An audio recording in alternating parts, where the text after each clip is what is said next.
Hola, soy Daniela. Gracias por acompañarme.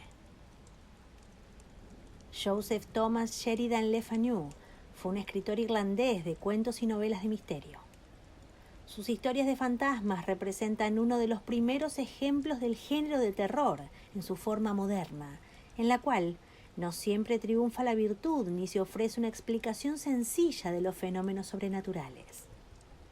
Sheridan Le Fanu nació en el seno de una familia de alcurnia. Entre sus familiares hubo dramaturgos y novelistas de éxito. Estudió Derecho en el Trinity College de Dublín, donde fue nombrado auditor de la Sociedad Histórica. Pero a Le Fanu no le agradaban las leyes y se pasó al periodismo. A partir de ese momento y hasta su muerte, publicó multitud de relatos. En este cuento se narra la historia de Sally, una anciana niñera que conoce a la perfección el pasado siniestro de la casa. Hoy escucharemos Historias de fantasmas de la Casa de los Azulejos, de Sheridan Le Fanu.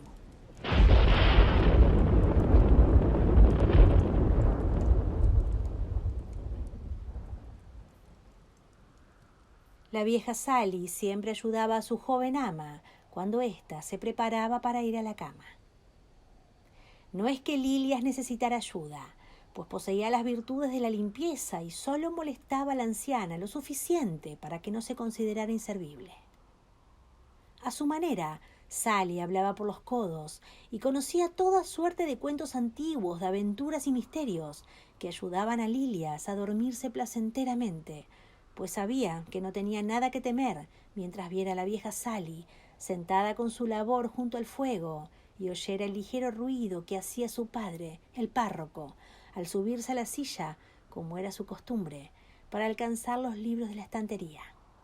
Tranquilizante prueba de que el afable y solícito guardián de la casa estaba despierto y atareado. La vieja Sally estaba contando a su joven ama cómo el joven Mr. Mervyn se había mudado a la vieja y embrujada Casa de los Azulejos. En nuestros días, Sally, hay personas que se llaman librepensadoras y no creen en nada, ni siquiera en los fantasmas, dijo Lilias.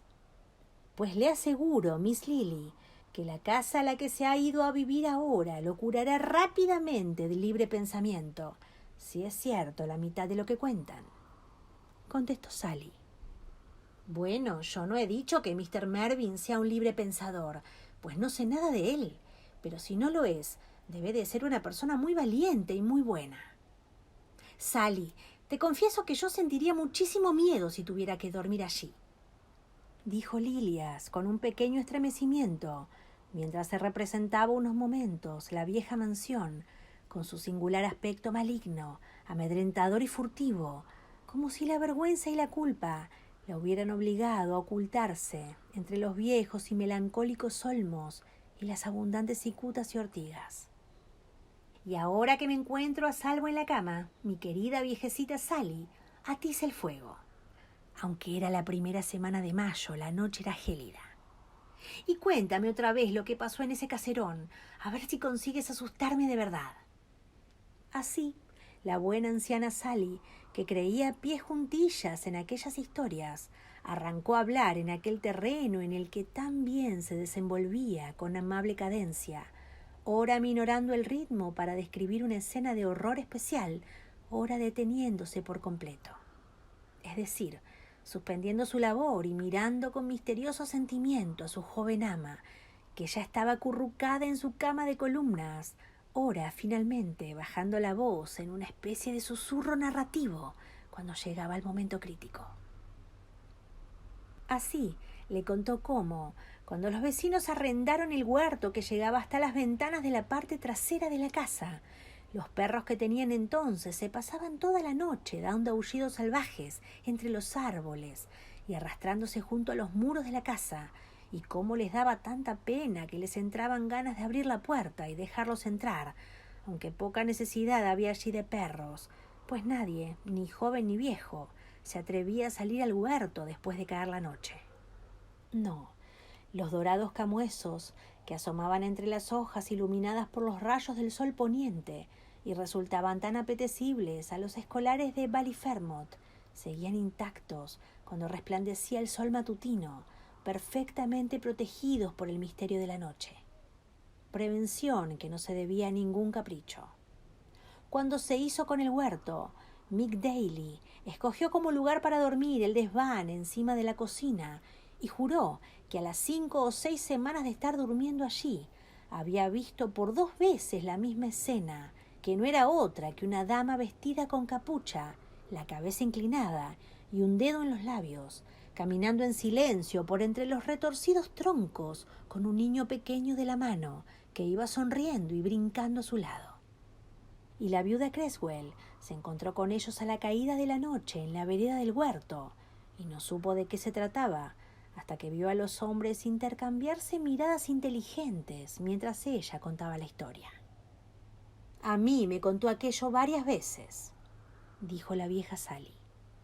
«Se topaba de repente con ellos en una revuelta del camino, junto al espeso grupo de árboles viejos, y se detenía creyendo que se trataba de alguna dama que había venido aquí por alguna razón.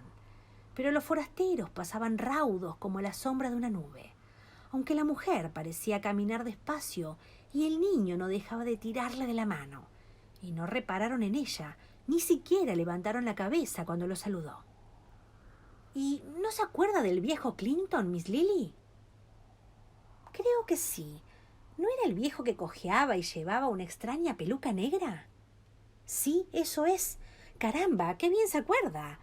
Aquello fue por una cos de uno de los caballos del conde. Él era mozo de cuadra entonces». Reanudó Sally su relato. «Le daba mucho miedo el ruido que hacía su amo en la puerta cuando volvía tarde e iban él y el viejo Oliver a abrirle. Esto ocurría solo en las noches muy oscuras en que no había luna. Oían de pronto los sollozos de los perros mientras arañaban la puerta de la casa, y también un silbido y unos golpecitos con el látigo en la ventana, como si el propio conde, que el pobre descanse en paz, pidiera entrar. Primero se callaba el viento, como conteniendo la respiración. Luego venían esos ruidos que también conocían, y al no hacer ellos ningún amago de moverse ni de ir a abrir la puerta, el viento volvía a aullar de tal manera que parecía estar riendo y llorando a la vez».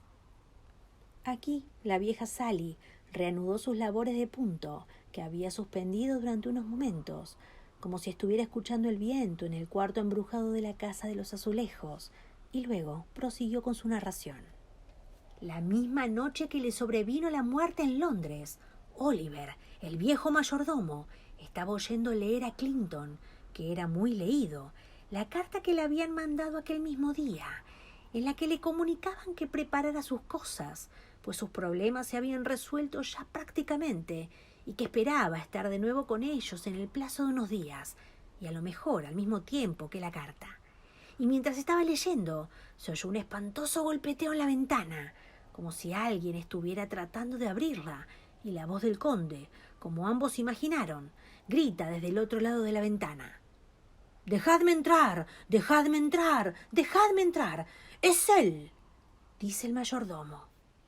«Claro que es él. ¡Vive Dios!», dice también Clinton, y los dos miran primero a la ventana y luego el uno al otro y después otra vez a la ventana, contentos y muertos de miedo.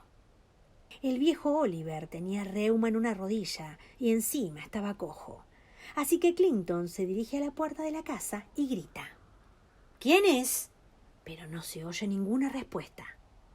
«Tal vez», dice Clinton para sus adentros, «ha dado la vuelta a la casa para llamar en la puerta trasera». Dicho lo cual, se dirige a la puerta trasera y vuelve a preguntar a gritos quién es, pero no oye ninguna respuesta ni ningún ruido fuera, y empieza a sentirse nervioso y vuelve a la puerta principal. ¿Me oye? ¿Quién está ahí?», grita, pero sigue sin recibir ninguna respuesta. «Voy a abrir la puerta de todos modos», dice. «Tal vez por eso se ha ido por ahí».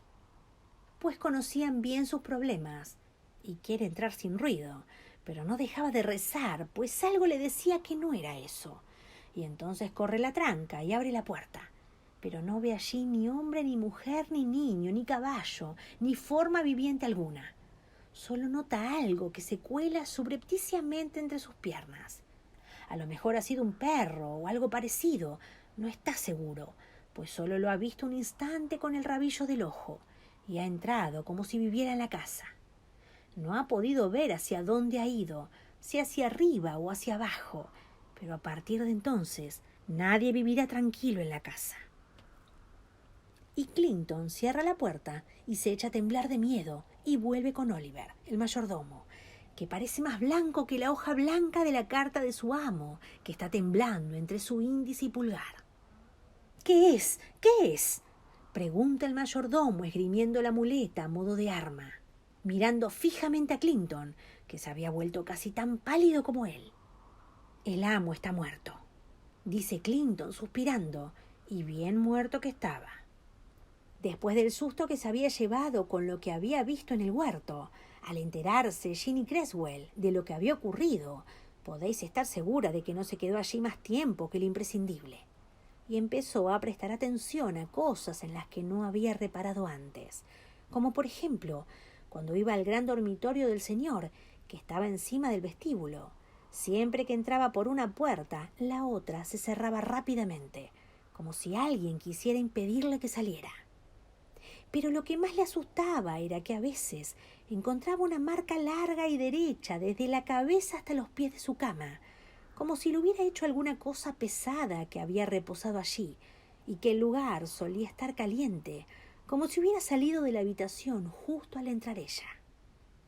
Pero lo peor de todo era la pobre Kitty Halpin, la muchacha que murió. Su madre dijo que había pasado despierta toda la noche por unos pasos misteriosos que oía en la habitación contigua.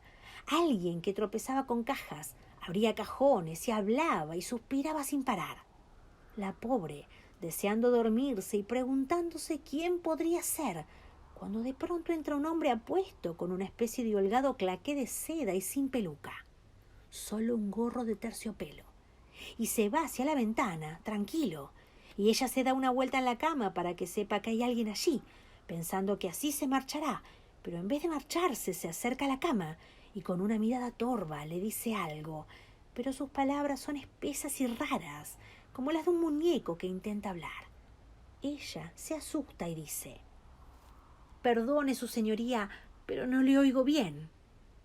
Y en esto que él alarga tanto el cuello que se le sale de la corbata y la cara se le queda vuelta hacia el techo y, que Dios nos agarre confesados, ella ve en su garganta un corte, como otra boca completamente abierta que se está riendo de ella.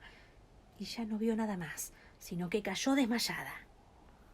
Por la mañana acudió con su madre, pero no volvió a tomar bocado ni líquido nunca más. Permanecía sentada junto al fuego con la mano de su madre cogida, llorando y temblando, y mirando constantemente hacia atrás con el rabillo del ojo y estremeciéndose con cualquier ruido, hasta que a la pobre le entró una fiebre muy fuerte y murió antes de que transcurrieran 5 semanas de aquello.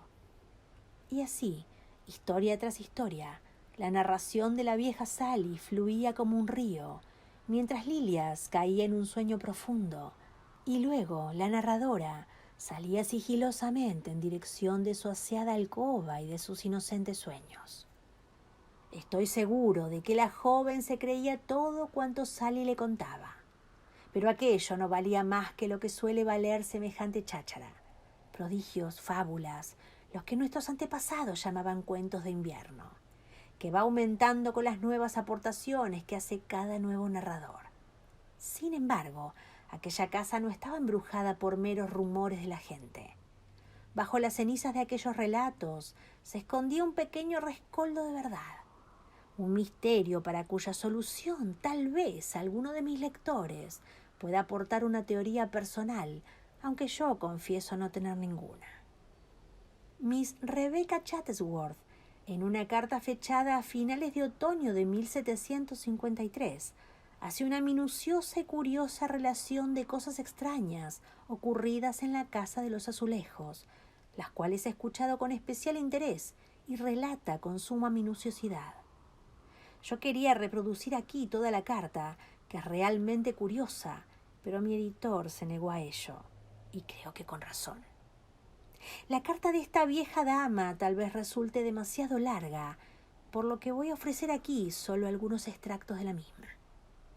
Aquel año, hacia el 24 de octubre, se produjo una extraña discusión entre Mr. Alderman Harper, residente en la calle Mayor de Dublín, y Lord Castlemallard, quien en su calidad de primo de la madre del joven heredero, se había encargado de la administración de la finca en que se hallaba situada la Casa de los Azulejos. El tal Alderman Harper había tomado en alquiler esta casa para su hija, la cual habíase casado con un caballero apellidado Prosser. Este la amuebló y tapizó.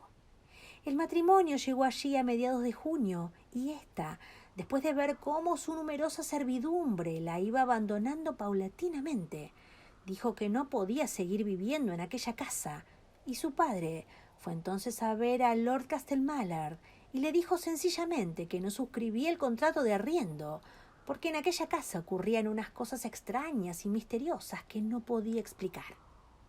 Para ser más claros, le dijo que la casa estaba embrujada y que ningún criado viviría allí más de unas cuantas semanas, y que después de lo que había sufrido allí la familia de su yerno, no solo debería quedar eximido del pago del arriendo, sino que además debían demoler aquella casa por constituir una amenaza y estar permanentemente habitada por seres mucho peores que malhechores ordinarios.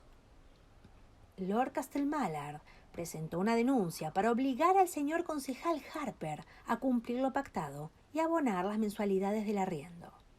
Pero el concejal redactó un escrito, apoyado nada menos que por 7 largas declaraciones juradas, cuyas copias fueron entregadas al señor juez con el deseado efecto, pues en vez de abrirle expediente judicial, resolvió eximirlo. Lamento que la causa no se alargara al menos lo suficiente para que pasara a las actas del tribunal el relato auténtico e inexplicable que hace Miss Rebecca. Las cosas extrañas y misteriosas no empezaron hasta un día de finales de agosto, hacia la caída de la tarde. Mrs. Prosser se hallaba sentada sola junto a la ventana del salón trasero, contemplando el huerto, cuando vio nada menos que una mano que se posaba sigilosamente en el alféizar de piedra, como si alguien tratara de trepar. No se veía más que una mano, pequeña, bellamente conformada, blanca y algo regordeta. Y no una mano joven, sino, según calculó, de una persona de cierta edad, de unos 40 años. Aquello ocurrió 2 semanas después de que tuviera lugar el horrible robo de Clondalkin, y la señora imaginó que la mano era de uno de los bribones que habían participado en él. Lanzó un grito de terror y la mano se fue retirando lentamente. Se procedió a registrar el huerto, pero no se descubrió nada que indicara que alguien había estado merodeando por la ventana. Además, justo debajo y a lo largo de todo el muro, había unas macetas que deberían haber impedido la aproximación de cualquier intruso. Aquella misma noche se oyó varias veces un apresurado golpe en la ventana de la cocina. Las mujeres se asustaron y el criado, armado de un fusil, fue a abrir la puerta trasera, pero no vio nada. Sin embargo, al cerrar, notó como un golpetazo, según sus propias palabras, y una presión como si alguien estuviera tratando de entrar por la fuerza, cosa que lo asustó bastante, y aunque el aporreo prosiguió en los cristales de la cocina, no hizo ulteriores pesquisas. Hacia las 6 de la tarde del sábado, mientras la cocinera se encontraba sola en la cocina, parece ser que vio la misma mano regordeta, aunque fina, junto a la ventana, pero deslizándose lentamente por todo el cristal, como si quisiera detectar alguna aspereza en su superficie. Al ver aquello, la cocinera gritó. Esta vez, la mano tardó varios segundos en retirarse. Durante varias noches estuvieron oyendo un tamborileo, al principio suave y luego más fuerte, producido al parecer con los nudillos en la puerta trasera. El criado no quiso abrirla, sino que se limitó a preguntar quién andaba allí, pero no oyó nada más que el ruido de una mano deslizándose despacio por la hoja de la puerta, con una especie de suave manoseo. Durante todo aquel tiempo, Mr. y Mrs. Prosser, sentados en el salón trasero, que por entonces utilizaban como cuarto de estar, se vieron turbados por repetidos golpeteos en la ventana, unas veces lentos y furtivos, como si se tratara de una señal clandestina, y otras tan fuertes y bruscos que parecía que se iba a quebrar el cristal. Y todo ello en la parte trasera de la casa, la que daba al huerto, como ya saben. Pero un martes por la noche, hacia las 9:30, se oyeron exactamente los mismos golpes en la puerta de entrada, que para exasperación del amo y terror de su mujer, se alargaron, aunque con interrupciones, durante casi 2 horas. Luego pasaron varios días y noches sin que ocurriera nada raro, y se empezó a creer que el problema había desaparecido. Pero la noche del 13 de septiembre, Jane Easterbrook, la doncella inglesa, al ir a la despensa por el pequeño tazón de plata en el que servía el ponche de su ama y posar la vista en la pequeña ventana de 4 cristales, observó, en un agujero practicado en el bastidor para instalar un cerrojo que cerrara el postigo, un rechoncho dedo blanco, primero la punta y luego las 2 primeras articulaciones, que hurgaban el interior como intentando abrir algún pestillo. Al volver la doncella a la cocina, le dio un pasmo y pasó todo el día siguiente en la cama. Como Mr. Prosser era, según he oído, un hombre bastante testarudo, se rió de los miedos de su familia y decidió dar caza personalmente al fantasma. Convencido como estaba de que todo aquello era una broma o una impostura, esperaba el momento oportuno para pillar al granuja infraganti. Convencimiento que no se guardó para él, sino que lo fue divulgando, lleno de juramentos y amenazas contra el presunto conspirador doméstico. En efecto, había llegado el momento de hacer algo, pues no solo sus criados, sino también la buena Mrs. Prosser había cedido a la histeria general. Cada cual se recluía en la casa a partir del crepúsculo, y no se atrevía a andar por las habitaciones después de anochecer si no era en compañía de otra persona. Hacía una semana que no se oían golpes, y una noche que Mrs. Prosser se hallaba en el cuarto de los niños, su marido, que se hallaba en el salón, oyó unos golpes ligeros en la puerta de la casa.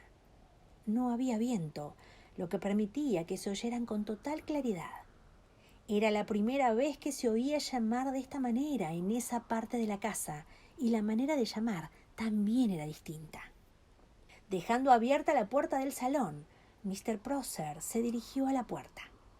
Los golpes eran suaves y regulares, con la palma de la mano.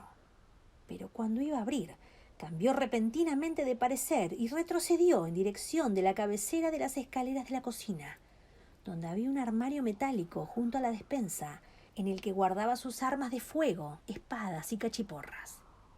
Llamó a su criado, en el que tenía plena confianza, y tras meterse un par de pistolas cargadas en los bolsillos del gabán, dio a éste otro par de pistolas, y avanzando sigilosamente con un garrote en ristre seguido del criado, se acercó a la puerta. Todo transcurrió a gusto de Mr. Prosser.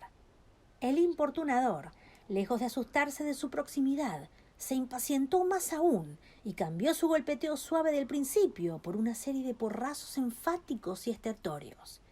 Mr. Prosser, airado, abrió la puerta con el bastón levantado. Miró, pero no vio nada. Sin embargo, su brazo sufrió un extraño tirón, como si una mano lo hubiera sujetado, y notó que algo extraño pasaba bruscamente por debajo. El criado no vio ni notó nada, ni tampoco supo la razón por la que su amo había mirado hacia atrás con tanto nerviosismo y cerrado la puerta con tan tremendo portazo. A partir de entonces, Mr. Prosser dejó de reírse del miedo de su familia y se mostró igual de reacio que los demás a hablar de aquel asunto. Se sentía inquieto e igualmente convencido de que al abrir la puerta de entrada, el intruso se había colado en la casa. No dijo nada a Mrs. Prosser y se retiró a su dormitorio antes de la hora habitual.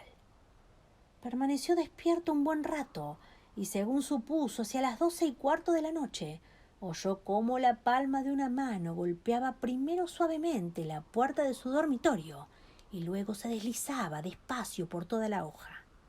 Mr. Prosser se levantó sobresaltado y fue a cerrar la puerta gritando: «¿Quién está ahí?». Pero recibió como respuesta aquella misma rozadura en la puerta que también conocía.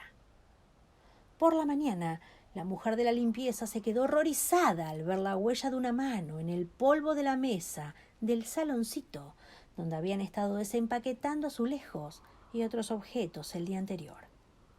La impronta del pie descalzo en la arena de la playa no asustó a Robinson Crusoe ni la mitad que aquello.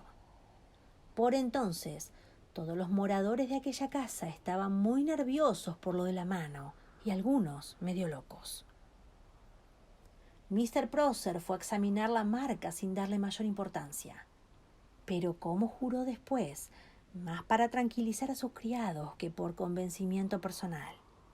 Los mandó entrar de uno en uno y le hizo posar la palma de la mano sobre la mesa de marras para obtener así las huellas de todos los habitantes de la casa, incluidos él mismo y su mujer. El fallo fue que la impronta de aquella mano difería por completo de la de cada uno de los moradores de la casa y que se correspondía exactamente con la de la mano que habían visto Mrs. Prosser y el cocinero. Aquella misma noche, Mrs. Prosser empezó a verse turbada por unos extraños y horribles sueños, algunos de los cuales eran pesadillas realmente espantosas. Y una noche, al ir Mr. Prosser a cerrar la puerta de la alcoba, se extrañó de que no se oyera absolutamente nada en la habitación, ni siquiera la respiración de su mujer, lo cual le pareció tanto más inexplicable por cuanto sabía que ésta se hallaba acostada, toda vez que él gozaba de un oído particularmente fino. Había una vela ardiendo en la mesita de noche, además de la que él portaba en la mano. Llevaba asimismo bajo el brazo un libro de cuentas relacionadas con los negocios de su suegro. Descorrió la cortina y vio a Mrs. Prosser tendida en la cama. La creyó muerta, con la cara lívida y cubierta de escarcha, y sobre la almohada, cerca de su cabeza y asomando justo entre las cortinas, la mano blanca de siempre, con la muñeca apoyada en la almohada y 2 dedos avanzando hacia la sien con un movimiento lento y ondulado. Mr. Prosser, presa de pánico, reculó bruscamente primero y luego lanzó con toda su fuerza el libro de cuentas contra las cortinas, detrás de las cuales suponía que se ocultaba el propietario de aquella mano. Esta se retrajo hábilmente entre las cortinas y Mr. Prosser rodeó la cama a tiempo para ver cómo la puerta del gabinete era cerrada por la misma mano blanca y rechoncha. Abrió dicha puerta de un tirón y miró al interior, pero el gabinete estaba vacío, a excepción de la ropa que colgaba de las perchas de la pared, una mesita de tocador y un espejo que miraba a las ventanas. La volvió a cerrar y echó el pasador, y durante unos segundos creyó, según sus propias palabras, que iba a enloquecer. Luego tocó la campanilla y con la ayuda de todos los criados consiguió que Mrs. Prosser se recuperara de aquel trance, durante el cual, a juzgar por su aspecto, había visto los terrores de la muerte, en frase del marido. Tía Rebeca añade, según le oí decir a ella misma, su marido podría haber agregado, y también los terrores del infierno. Pero el suceso que desencadenó la crisis definitiva fue la extraña enfermedad de su primogénita, una niña de 2 años y medio. Víctima de un extraño paroxismo de terror, no se podía dormir en la cuna, y los médicos dictaminaron que el mal se debía a principios de agua en el cerebro. Mrs. Prosser, acompañada de la niñera, se pasaba en vela todas las noches junto a la cuna de la pequeña. La cuna se hallaba colocada longitudinalmente a la pared, con el cabezal tocando a la puerta de un armario empotrado o aparador que no se cerraba del todo. Por encima de la cuna de la niña había un doselete con unos 30 centímetros de fondo, que bajaba hasta unos 25 centímetros de la almohada en la que reposaba su cabecita. Observaron que la pequeña estaba más tranquila cuando la cogían en brazos y que si la volvían a dejar en la cuna se ponía enseguida a gritar aterrorizada. Finalmente, la niñera descubrió la causa de los padecimientos de la criatura, y Mrs. Prosser la descubrió al mismo tiempo, espiando la dirección de sus ojos. Vieron cómo, asomando por la abertura del armario empotrado y escudada por la sombra del doselete, la mano blanca, con la palma hacia abajo, avanzaba hacia la cabeza de la niña.